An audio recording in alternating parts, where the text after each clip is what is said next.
मम्मा मम्मा please मुझे 10 रुपए दे दे। कुकू बेटा, जब देखो आप पैसे मांगते रहते हो, पहले बताओ आप इन पैसों से क्या करोगे? मम्मा हम सब दोस्त मिलकर नई बॉल लेंगे। मम्मा हम सब खेला करेंगे उस बॉल से। ऐसे रो रो कर कुकू अपनी मम्मा से 10 रुपए ले ही लेता है। छोटा मिट्ठू भी अपनी मम्मा से अपने हिस्से के पैसे ले लेता है। दोपहर के बाद चिड़िया का बेटा कुकू, कीकी, छोटा मिट्ठू और बुलबुला सब मिलकर चाचा छमछम की दुकान से अपना फुटबॉल ले लेते हैं। वो सब बहुत खुश थे। अब हम सब दोस्त खुले मैदान में जाकर खेलेंगे, बहुत मजा आएगा। मैं भी देखता हूँ तुम सब कैसे खेलते हो। मैं तुम्हें इस नई बॉल से खेलने नहीं दूंगा। पेड़ के ऊपर बैठा हुआ जग्गू कौवा उन्हें देखकर ऐसे सोचता है। सारे दोस्त मैदान में जाकर खेलने लगते हैं। छोटा मिट्ठू फुटबॉल को किक लगाता है। जैसे ही बॉल थोड़ा दूर जाती है, पीछे से जग्गू कौवा आकर उनका फुटबॉल उठा लेता है। ये मेरा है, ये फुटबॉल अब मेरा है। जग्गू जग्गू दोस्त, तुम भी हमारे साथ खेल सकते हो, ऐसा ना करो, हमें खेलने दो। जग्गू हम सब ने पैसे जमा करके ये फुटबॉल लिया है, मगर तुम बिना पैसों के ही हमारे साथ खेल लो। मैं और तुम जैसे कमजोर पक्षियों के साथ खेलो? मेरी मम्मा कहती है तुम जैसे पक्षियों के साथ कौवे नहीं खेलते। जग्गू कौवा बिगड़ा हुआ कौवा था। वो किसी की भी बात नहीं मानता और उनकी बॉल उठाकर वहाँ से भाग जाता है। जग्गू अब जल्दी से इसे छुपा दो, वो सब अपनी अपनी माँ को लेकर आ जाएंगे। मम्मा मैं नहीं दूंगा, जो भी आ जाए मैं ये बॉल अब वापस नहीं दूंगा। मैं कौन सा तुझे वापस करने का कह रही हूँ। दरवाजे पर दस्तक होती है। गोरी दरवाजा खोलती है तो सामने चाचा कबूतर सब बच्चों के साथ खड़ा था। हाँ कबूतर, बताओ क्या बच्चों की बारात लेकर मेरे दरवाजे पर आ गए हो? तेरा बेटा इन बच्चों का फुटबॉल उठा लाया है। हाय मैं मर गई, इतना बड़ा झूठ। जग्गू जग्गू बेटा बाहर आओ। जग्गू भी बाहर आ जाता है।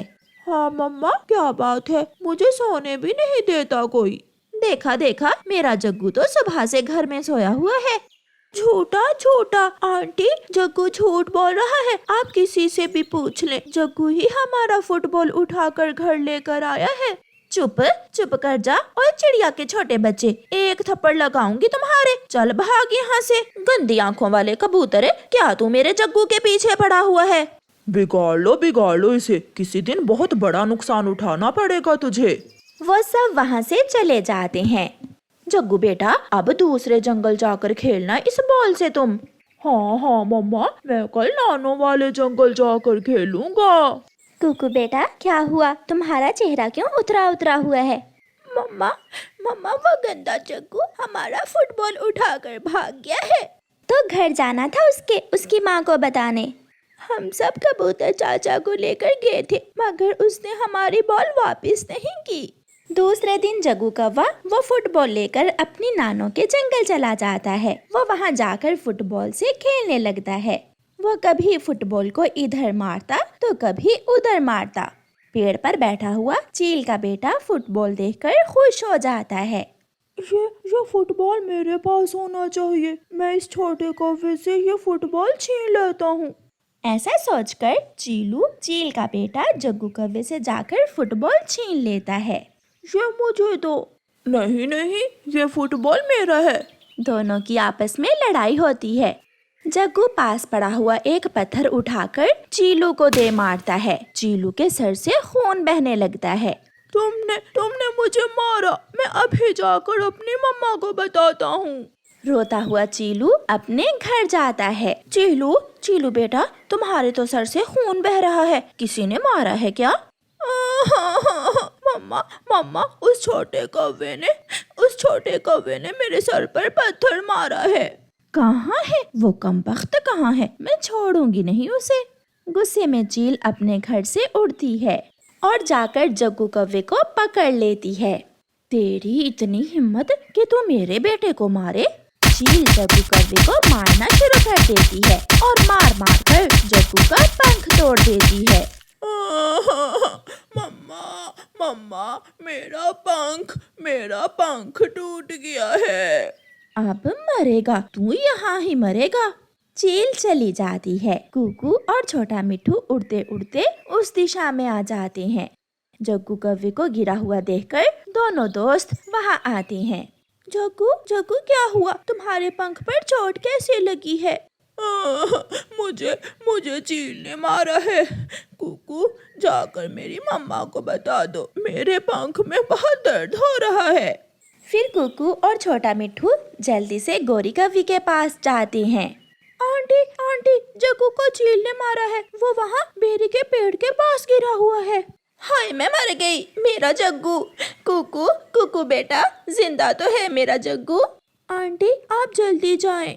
गोरी कौवी जल्दी से उड़ती है और जग्गू को उठाकर अपने घर ले आती है।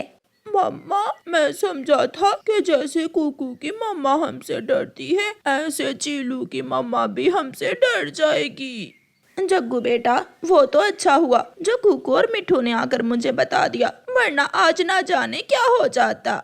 ऐसे जग्गू कौवे को सबक मिलता है और फिर वो दोबारा किसी भी पक्षी के साथ लड़ाई नहीं करता। प्यारे दोस्तों, इस कहानी को लाइक, अपने दोस्तों के साथ शेयर और चैनल को सब्सक्राइब करना बिल्कुल मत भूलना। आपका धन्यवाद। आज पूनम की रात आने वाली थी। सभी छोटे पक्षी आज रात अपने मम्मा पापा को सरप्राइज देना चाहते थे। वो सब नदी के पास इकट्ठे होते हैं।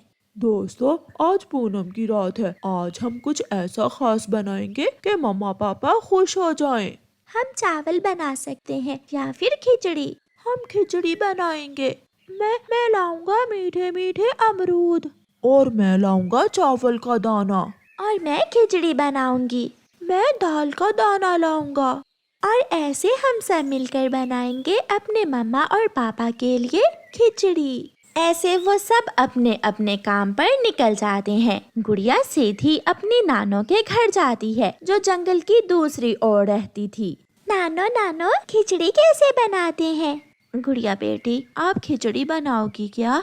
हाँ नानो, हम सब दोस्त मिलकर आज पूनम की रात को अपने अपने मम्मा और पापा को सरप्राइज देंगे। फिर गुड़िया की नानो गुड़िया को खिचड़ी की रेसिपी बताती है। कुकू उड़ता हुआ मैदान में जाता है, मगर मैदान में तो दाल का दाना नहीं था।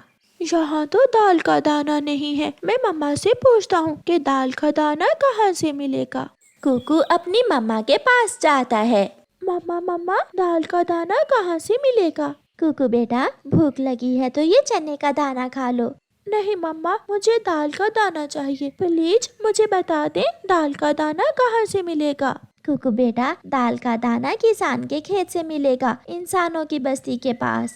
कुकू अपनी मम्मा की बात सुनकर भाग जाता है। किसान ने अपनी फसल काट ली थी और कुकू को खेत में ढेर सारे दाल के दाने मिल जाते हैं। कुकू दाल के दाने एक थैली में डालता है। जग्गू कौवा भी उड़ता हुआ कबूतर चाचा की दुकान पर जाता है।